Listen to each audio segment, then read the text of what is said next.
this video, we're going to have a look at today making some simple potato dextrose agar plates. This is more of a traditional way of doing it. In the last video, I did a malt extract agar on plastic plates. Today, I'm going to be using something a little bit different. I'm going to be using these glass, borosilicate glass petri dishes. Now, I have a good way of sterilising these. Something I've started using recently is the air fryer. What I've got is I've got my agar plates in here. I've had this with the lid off in the air fryer for 15 minutes at 200 degrees. Then I've popped the lid on, done it for a further hour in the air fryer at 200 degrees. And then I've taken them out, obviously kept them closed and let them cool down. So that might be something that you want to sort of invest in. Cheap air fryer, 30 quid. I only use it for doing drying glassware and sterilising plates like this. Now, the potato dextrose agar, really simple ingredients. Potato water. Now, I made myself a cottage pie for my tea last night, and this is the water that I strained off the potatoes once I cooked them. Now, the only thing I've done with this is I've put it through a fine mesh filter just to get a lot of the bits of potato out. Probably not necessary, but it just makes it look a bit clearer and a little bit nicer. Now, the ingredients we're going to be using, really simple: potato water, a little bit of peptone, dextrose, and obviously our agar powder.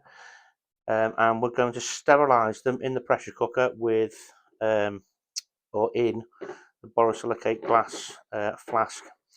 Now, what I'm going to do first of all is just pop magnetic stirrer into my bottle, and then I'm going to transfer my potato water into the bottle. Now, as I say, I've had this in the pressure cooker just standing in the water as it's been boiling itself up, just to make sure it's nice and hot so that the dextrose and the agar will dissolve. So we pour that in there. We've now got our bottle ready to add our dry ingredients. Now, dry ingredients I'm going to be using, we're going to use 20 grams of agar powder, 20 grams of dextrose, and we're going to pop them in the bottle and stir them up to dissolve them. So if I just get my little scales out ready, little measuring cup on top, and we will do the dextrose first. So we're working for 20 grams of dextrose. Now, obviously it doesn't have to be exactly spot on 20 grams, half a gram under. Yeah, 21 grams. That will do. So I'm going to pop that in my bottle. Make sure that's all gone through. And then next we're going to do 20 grams of the agar powder, or agar powder as we call it in the UK. Just zero that.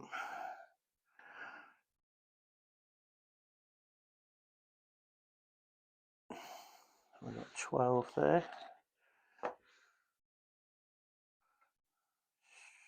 19.7, a tiny bit more in. Oh, there you go, spot on, 20 grams. And we're going to pop that into our bottle.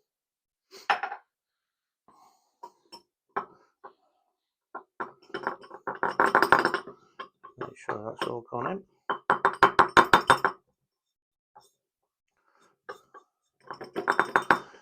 Right, perfect. Now we got our magnetic stir plate out. Obviously you don't need a magnetic stir plate, you can just give it a swirl around yourself. But as I've got one, I am going to use it. And we're going to put our bottle on there and get it going.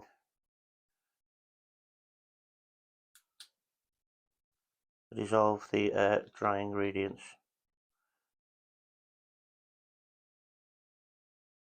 Right, so we're going to leave that for a few minutes. And while that is spinning around dissolving, I'm just going to put my tiny bit of peptone in. Now the peptone, I really only want about 1 gram of peptone in there. So I'm just going to measure that with the back of my spoon, about 1 gram, and drop that in the bottle. Now, some people don't like using peptone because obviously it may cause bacterial growth as well as fungal growth, but if you follow good sterile technique procedures, you shouldn't have any bacteria in to grow and contaminate your agar. Right, so that is now ready pretty much to go into the pressure cooker. Now the pressure cooker we're going to do for 15 psi for 15 minutes. It's a lot more forgiving making the dextrose agar than with malt extract. There's less chance of it discolouring and decomposing or falling apart as you get exposed to high temperatures. So dextrose and potato water sometimes is a bit of an easier way to go things. Right, so I'm just going to pop the lid on that now, and before we pressure cook it, as always, I'm going to put a little bit of foil over the top.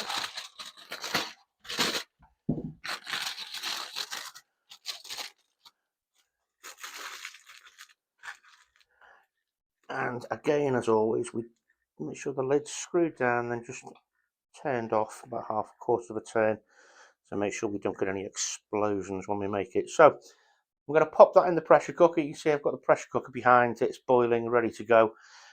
15 minutes, 15 psi. Then we'll come back in a bit and take it out and see what we go on to the next stage.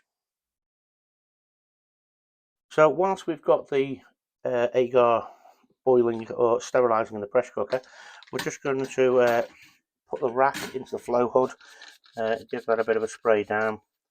I've already actually done this, but I just thought I'd give it another little squirt. And we're going to get our agar plates ready to pour.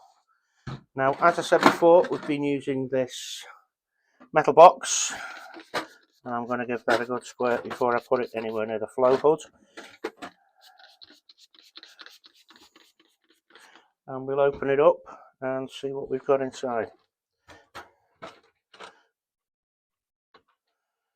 Right, so here are our glass plates that we're going to be using. So what I'm going to do, I'm going to take them out. It's still a bit warm after being in the air fryer. And we're going to stack them up, ready to go.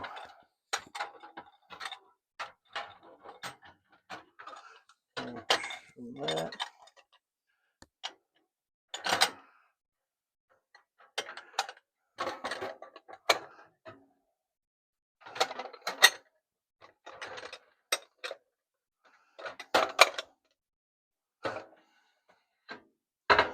So we've got our glass plates ready to pour.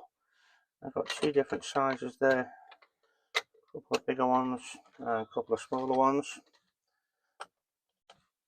Now, as I say, these are still a bit warm, and good advantage of doing them in the air fryer, and we will keep them a bit warm. They are easy to they cool down a lot slower, and we don't get as much condensation. So they're ready to start pouring. So what we'll do, we'll come back in a bit when the agar is finished sterilising, and we'll start talking about letting it cool down and how to pour the plates so we do not get any condensation on them. Well, I've taken my sterilised agar out of the pressure cooker. What I'm just going to do now, we need to make sure that this is at the right temperature for pouring. So you can see at the moment it's 79.980 degrees. We need to wait and be very, very patient to make sure this gets down to 50 to 52 degrees before we actually start pouring it into the plates. So I'm just going to come back and keep checking this regularly till it gets down to the required temperature. Then we'll have a go at pouring the plates.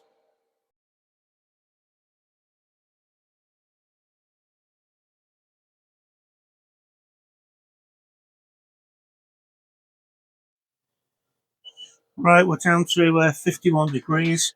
That's fine by me for pouring. So we're going to very quickly take the foil off the top of our bottle, and we're going to start pouring the plates. Now we're going to start these three at the back. I'll lift up plate.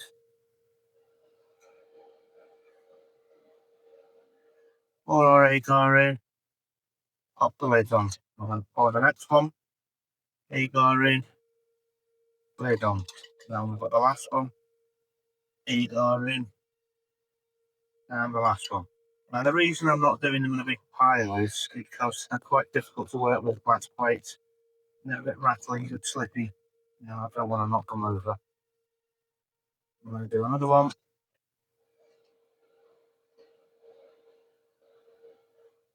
Another one. And the last of the big ones. Now what I'm going to do with these now is I am going to pile them up here.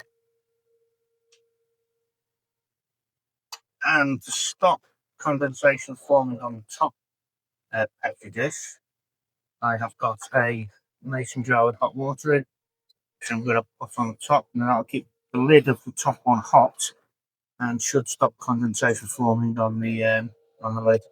Now we're just going to go through these next lot.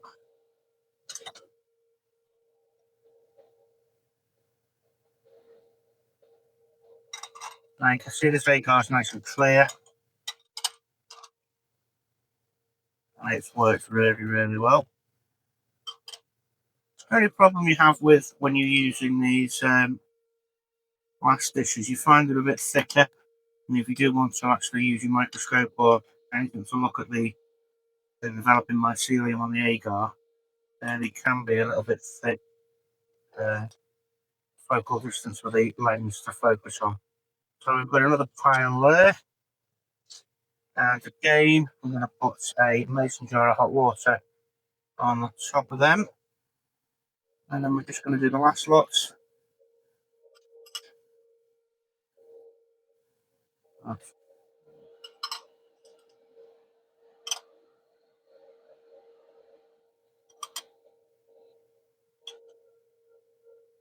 Now the idea of stacking them like this is the hot agar in the bottom of the petri dish should keep the lid of the one underneath hot and reduce condensation forming on the lid, which is why very last one we do,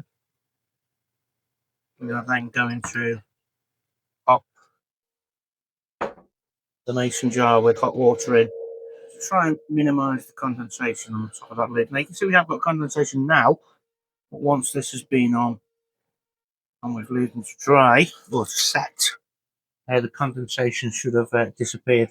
So we're going to give them a good while, probably about 4 hours, to cool down and set. And then we're going to do something to help, also help minimise condensation. We're going to flip the stacks upside down, let them dry overnight under the hood, and then we'll parafilm them up tomorrow. So we're back in front of the flow hood. What I've done is I've left these to set for 4 hours and flipped the piles over so they're actually upside down at the moment, and then I've left them overnight just to give them a chance to solidify and for any condensation to rise and hopefully be reabsorbed by the agar. Now got some parafilm strips ready now to tape these up, so I'll just do 2. And we just whip some parafilm on these. Now, something advice I would give you using parafilm: make sure it's warm and not icy cold in the room when you're working. If your parafilm gets cold, it'll snap when you're sticking it on. Right, so we've got the first one done there, and we're going to have the second one done here. Now, it's important again. Store these upside down. Any condensation that's going to come from the agar will rise and be reabsorbed by the agar. So we've got 2 done there. I think I'll just put one more on. Let's just do one more. So you pull the parafilm in the corner, peel the back off. Let's do this one here. And you can see here, these plates have got no condensation on the lids whatsoever. due to those little helpful techniques that we used when we poured them and stored them. I'll put that one there. Right, so I'm just going to get ahead and do the rest of these, and I'll come back in a minute and have a go and have a chat when we've finished.